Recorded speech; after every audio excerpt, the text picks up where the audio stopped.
Good morning, everybody. I hope you're having a great day. I've heard from most of you. This week is going well for you. You're enjoying the meal plan. I heard yesterday's workout was a doozy. I actually, every Thursday or Tuesday, I do sprints. So that is just something that I've always loved doing and it's hit. So that option is always available to you if you have something that a lot of the women that I get in this program have been addicted to like HIT or boot camp or something like that, and they truly love that exercise that they do or that boot camp or their class and the friends they see in those classes. And I want to invite you to still keep doing those things that you really love. Just make sure that you're not doing it one too much and you're keeping it to Mondays and Tuesdays if you're doing HIT. So I love doing sprints. I love doing them outside. I just love the sunshine and all of the things associated with that ritual. It was something that I had in place before I started doing the faster way, and I wanted to keep it because it was still beneficial for me. So if you have those things in your life that still elevate your health and are good for you, please, I keep doing them. They're good for you. But if you also are in a time crunch or can't make it to the gym, always know that you have the option available to go to the app and do the app and the workout in the app.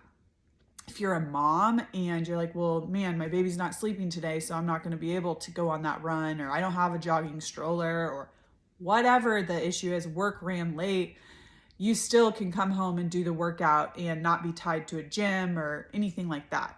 You always have that option. So, I hope that you liked the training yesterday. We talked a little bit more about BMR and why we want to get our BMR up, how we get our BMR up. And today I want to talk to you about something that I talk about in the 6-week round more in depth.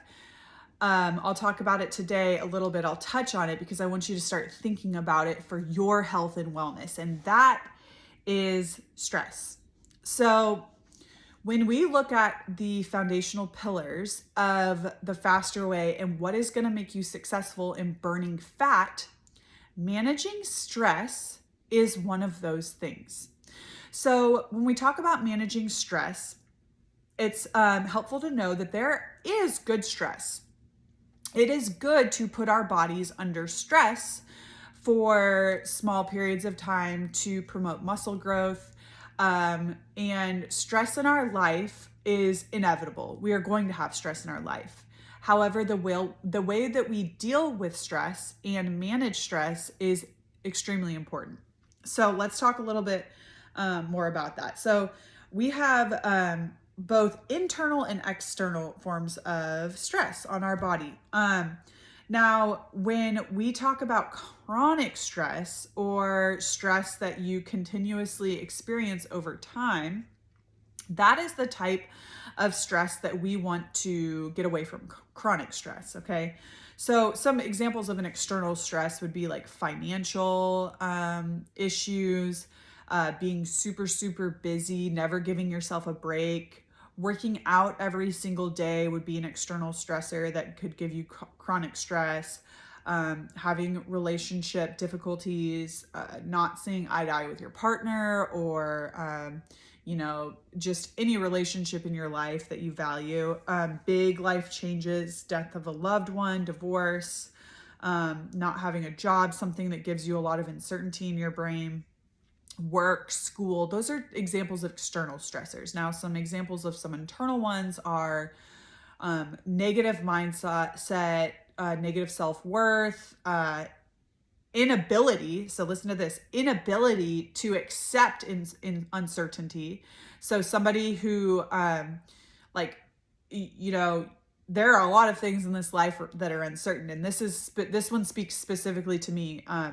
I am a very militant person previous to having children. Little did I know, right?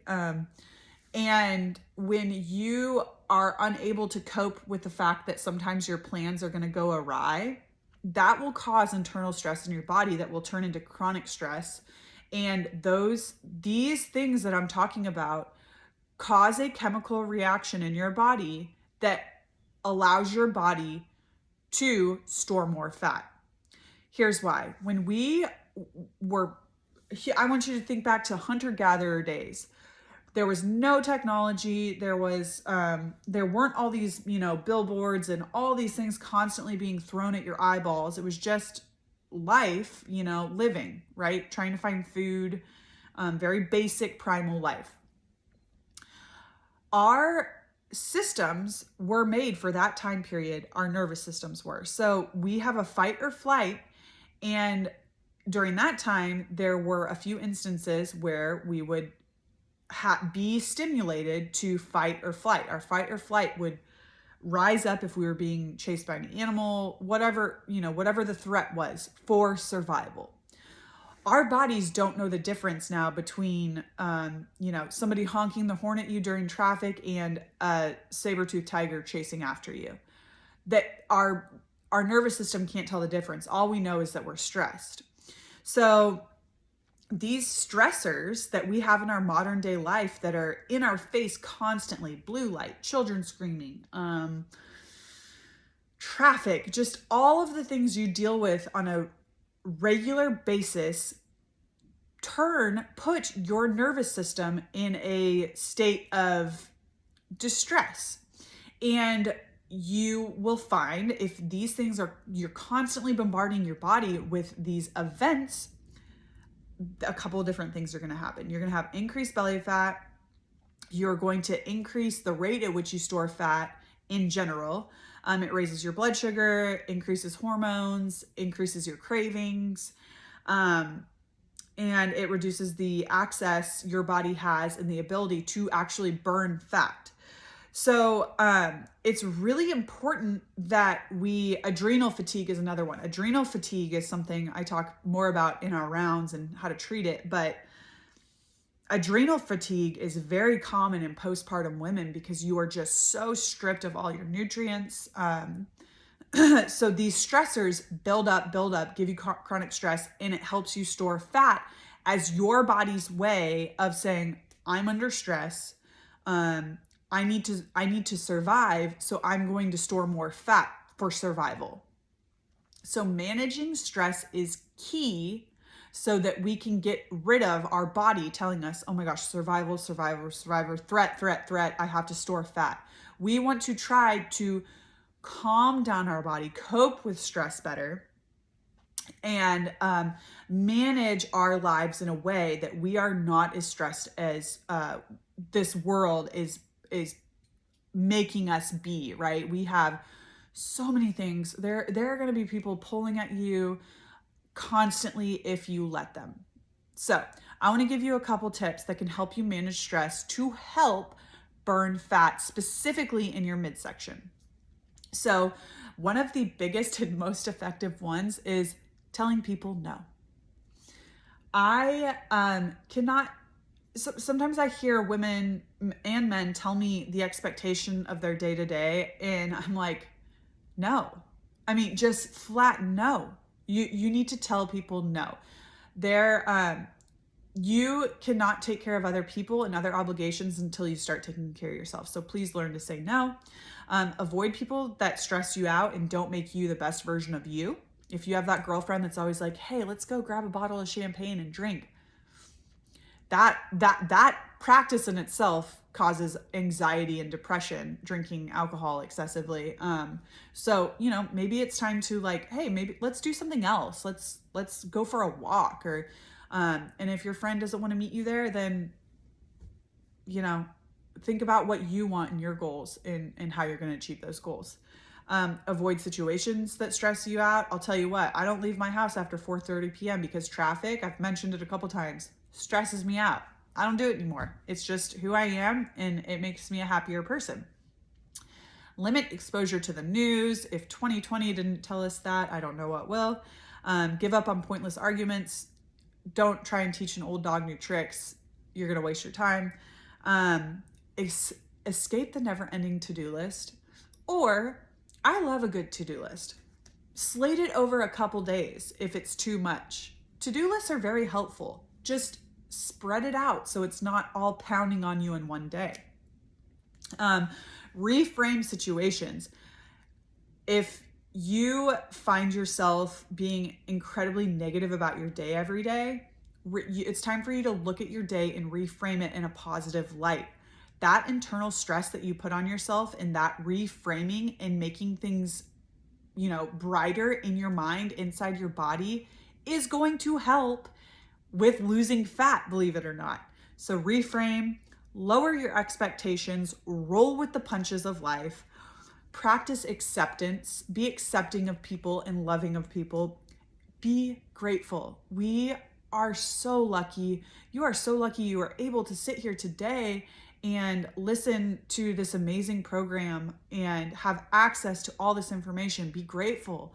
Tell the people in your life that you are grateful for them, because it matters. And regardless of if you think they want to hear that, they're not going to not enjoy hearing that someone is grateful for them. And cultivate empathy. That is a big one. That's one that I'll personally say over the last 10 years I've really worked on for myself.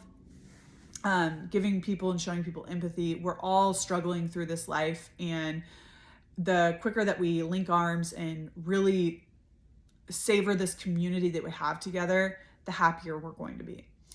And then next, I want to talk about sleep. Sleep is a big one. I have an entire training on sleep in our 6-week round, and why I put sleep before workouts, fasting, everything else. Sleep comes first. I talk about the science of that in the 6-week round, but all I'm going to say in terms of stress is make sure that you're getting 7 to 9 hours of sleep at night.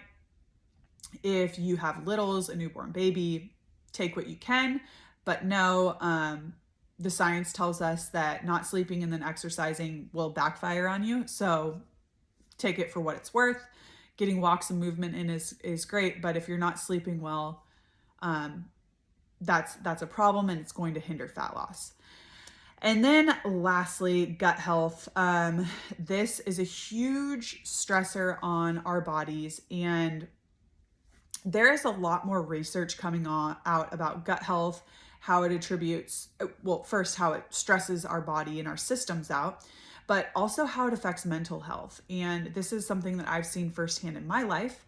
If you have followed me on Instagram, if that's how you found me, you know that I'm a big advocate for mental health awareness and depression, anxiety, and I believe that food is medicine. I'm not telling you to not take your medication. If you do take medication, I am just saying food is what really cured me, and what that translates to is that I fixed my gut. I fixed my gut microbiome, and that there are so many studies that doctors are doing now that focus on this specific topic, our gut being our second brain. So the ways that you can help your gut heal is just by eating food that God put on this earth for you. So that's another way that you can manage stress. And managing stress in your gut, like just changing your gut, the integrity of your gut, usually domino effects into helping your mindset. So, which is crazy, right? Like, what do you mean? Like, my gut has nothing to do with like the way I see the world. It actually does. If your gut's your second brain, that's what's going to help you with your happiness, your motivation. So make sure that you are consuming whole foods. That is it on my bit today about stress. I hope that was information, gave you a lot of good information. Tomorrow, I'm going to be back on here with our next training as it pertains to Melt Your Middle.